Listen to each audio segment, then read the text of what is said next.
Hey, welcome back to the Intelligence Report, where we dig into the headlines that actually matter before they disappear in your feed.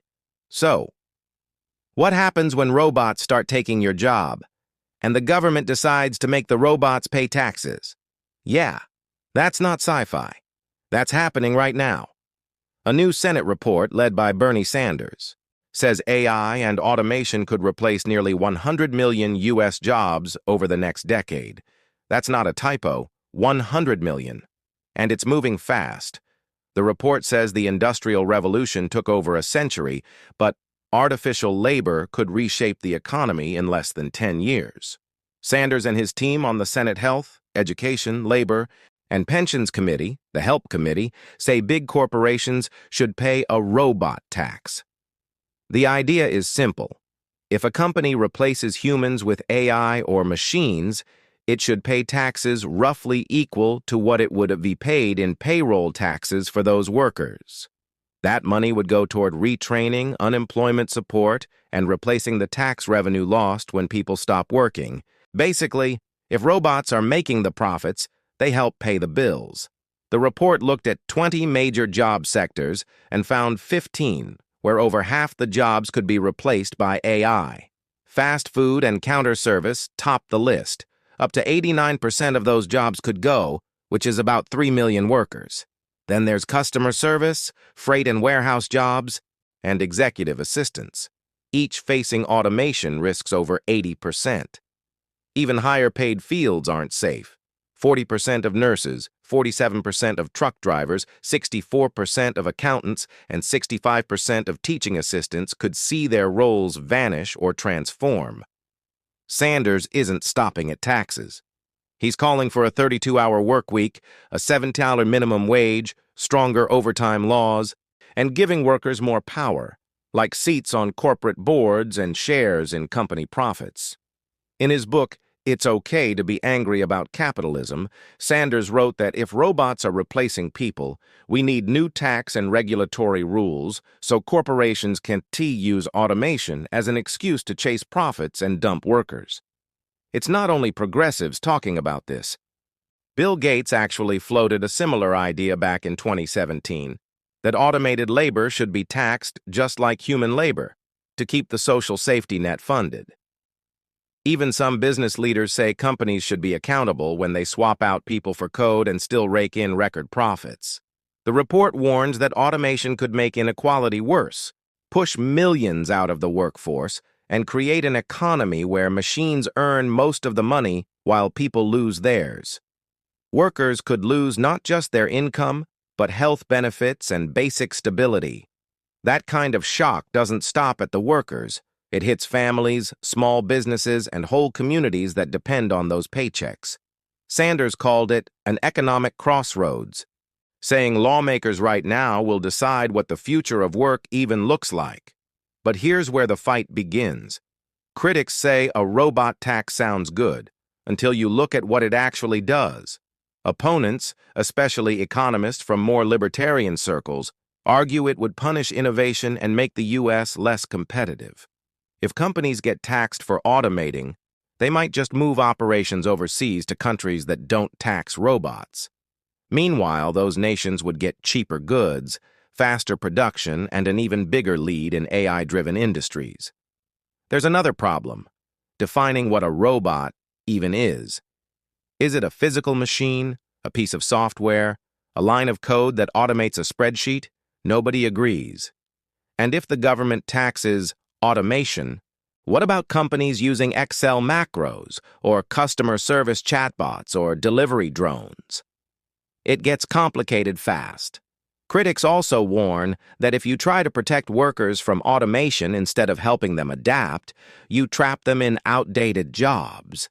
People in those positions don't get trained on new tools, so when the economy moves forward, they get left behind anyway. Their resumes look frozen in time while workers in other countries keep learning the tech. Startups could take a big hit too.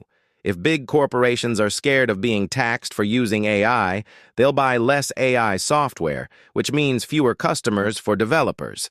That could choke innovation right at the source, the small companies building tomorrow's tools. And here's the kicker. Unless the entire world agrees to some kind of coordinated policy, a U.S. robot tax might just push automation investment overseas. Economists have warned that for a robot tax to work, you'd need countries to cooperate, maybe through the OECD or a global framework. Otherwise, it's like putting up a fence on only one side of your yard. Some economists say there's a middle ground. Instead of blocking automation, tax its profits, not its existence. So the more a company benefits from replacing humans, the more it contributes back to society through retraining, universal basic income, or education programs. That's less about punishing progress and more about spreading the gains around. Right now, nothing's passed into law. It's all in debate. But the tone is changing. Automation is no longer a distant future topic. It's happening in real time. And when both Bernie Sanders and Bill Gates agree that AI could wreck the labor market, people start paying attention. So here's the real issue. Do we try to slow down automation with taxes, or speed up human adaptation with training and smarter policy? If we tax robots, we risk freezing progress. But if we don't, millions could be left behind with no safety net. That's the crossroads Sanders is talking about. People versus machines, profits versus livelihoods, progress versus protection. Let's see which side Congress picks. Thanks for watching the Intelligence Report. Stay sharp out there. Hey everyone, welcome back. Today we're diving into the future of education, and it's wild. Imagine classrooms where AI isn't just a tool, it's basically a co-teacher shaping every single lesson. Yeah, this is happening right now, and it's changing how kids learn, how teachers teach, and even what school looks like. Let's start with something straight out of Austin, Texas. There's this school called Alpha School, and it's not your typical setup.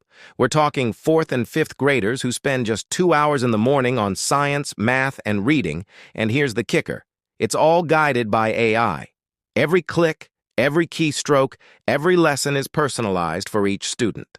So while kids are moving at their own pace, adults in the classroom, called guides, aren't teaching in the traditional sense.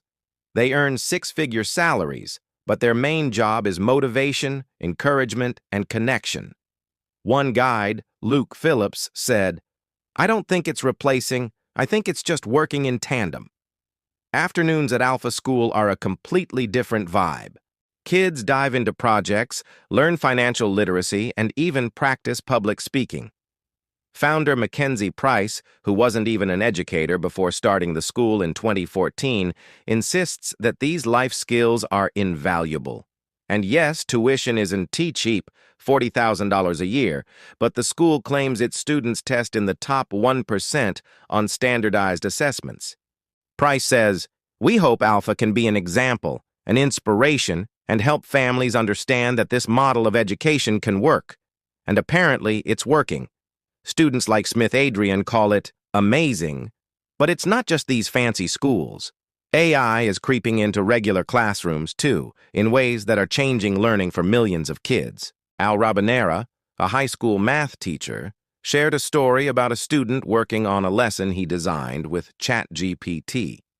He wanted to make math real, so he tied it to U.S. Department of Labor data on gender, income, and education. The student, a 17-year-old senior, discovered she could lose over $500 a week just for being a woman. At first, she was confused and frustrated, but then she mapped out steps to take control of her future, choosing majors wisely, preparing to negotiate salary, and picking career paths strategically. That's AI turning a theoretical exercise into a life-changing moment. Rabanera explains that AI doesn't replace teachers. It deepens the human connection. By handling the heavy lifting, suggesting datasets, surfacing trends in student journals, or generating lesson ideas, AI frees teachers to focus on mentorship, creativity, and personalized guidance. Journals that would normally take weeks to review are quickly analyzed, giving students feedback and affirmation while preserving their unique voices. In other words, AI isn't taking over classrooms. It's giving teachers superpowers. So, what does AI in classrooms actually look like worldwide? Well, it's everywhere. In the U.S., You've got AI grading systems and tutors like Khan Academy's AI assistant. In China, some schools use AI cameras to monitor student engagement. Europe is piloting AI for plagiarism detection, exam prep, and course planning. Even in developing countries, AI mobile apps are helping kids in rural areas learn math and science where teachers are scarce. Basically, from tech-packed urban classrooms to rural villages, AI is making learning more flexible and accessible. The benefits are huge. Personalized lessons, instant grading, 24/7 learning through chatbots, data-driven insights for teachers, better classroom management, and even global collaboration across languages. But it's not all rainbows. Challenges include cost, student privacy, over-reliance on technology, teacher training, and equity gaps between wealthy and poorer districts. There are also ethical questions. Should AI monitor students without consent? How do we ensure algorithms are fair? Who owns the data? Still, the consensus is clear. AI is a tool, not a replacement for teachers. Humans provide empathy, critical thinking, moral guidance, and inspiration, things no algorithm can replicate. The classrooms of the future will be collaboration spaces. Educators supported by AI, not displaced by it. We're talking AI tutors, predictive analytics to catch students before they fail, virtual reality experiences for immersive learning, and AI-driven lesson planning tailored to student interests and global standards. And here's the big picture. AI isn't just transforming schools, it's prepping students for the workforce of tomorrow. Understanding AI concepts and basic coding will be essential as jobs evolve. The key challenge will be balancing AI's potential with its risks, making sure it augments education instead of overshadowing the human element. So whether it's a $40,000 a year AI-driven school in Austin, a high school teacher designing life-changing math lessons with ChatGPT, or AI tools helping classrooms across the globe, one thing's clear. The future of education is here. It's smarter, more personalized, and more connected than ever. And it's giving teachers the freedom to be human, while giving students the freedom to learn in ways that are exciting, engaging, and deeply meaningful. Education is changing fast, and AI is right at the center of it. The question isn't if we all embrace it, it's how we all do it responsibly, creatively, and ethically to prepare students not just for tests, but for life. China just dropped a bombshell. Alibaba, one of the biggest tech companies on the planet, just announced a $53 billion bet on artificial superintelligence, ASI. And this isn't your average chatbot talk. We're talking AI that could outthink humans, self-iterate, and transform how we live, work, and innovate.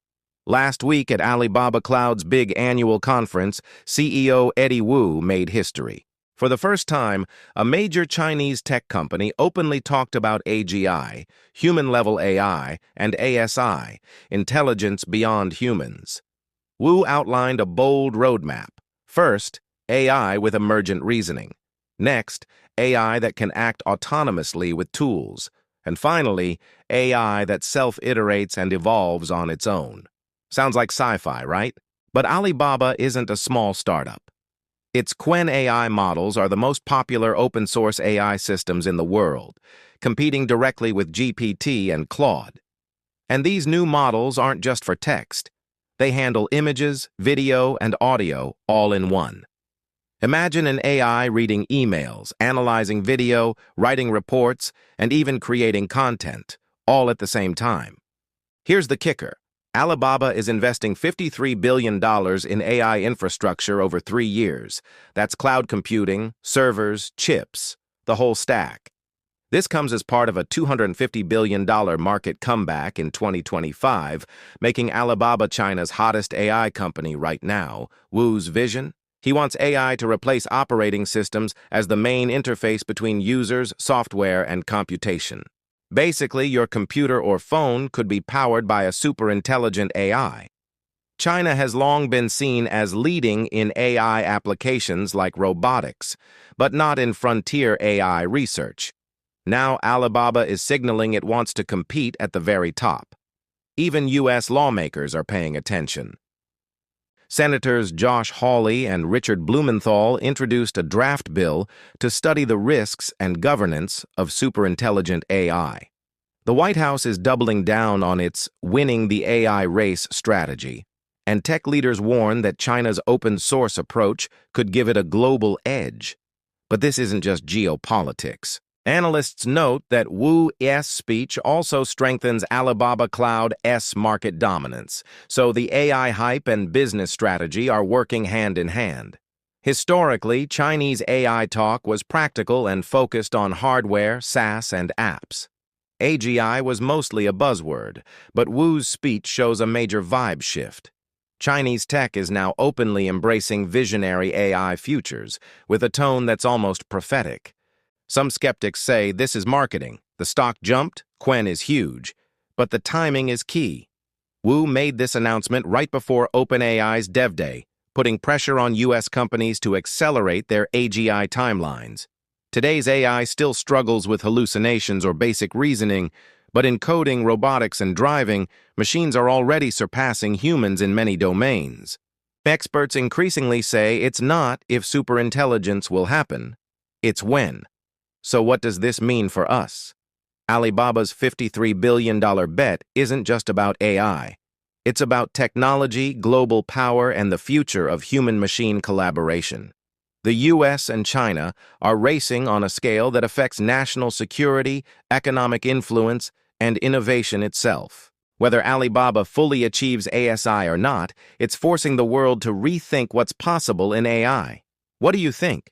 Will China take the lead in superintelligent AI, or can the U.S. catch up? If you're fascinated by the AI race, hit like and subscribe. This story is only getting started.